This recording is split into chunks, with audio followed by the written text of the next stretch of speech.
അരുളി ചെയ്തു, ഇത് നിങ്ങൾക്ക് വേണ്ടിയുള്ള എൻ്റെ ശരീരമാണ്, ഇത് നിങ്ങൾ എൻ്റെ ഓർമ്മയ്ക്കായി ചെയ്യുവിൻ എന്നും. നമ്മോടുള്ള സ്നേഹം കൊണ്ടല്ലേ അവിടുന്ന് പരിശുദ്ധ കുർബാന സ്ഥാപിച്ചതും പീഡകളേറ്റതും.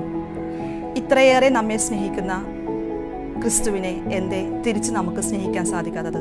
നാം പരിശുദ്ധ കുർബാനയെ സ്നേഹിക്കുന്നുണ്ടോ, ആദരിക്കുന്നുണ്ടോ എന്ന് ചോദിച്ചാൽ നമ്മുടെ ഉത്തരം അതെ എന്ന് തന്നെയെങ്കിലും അത് വാക്കുകൊണ്ട് മാത്രം, ജീവിതത്തിലില്ല എന്ന്. അതിനുള്ള തെളിവല്ലേ നാം പരിശുദ്ധ കുർബാനയോട് കാണിക്കുന്ന അനാദരവ്?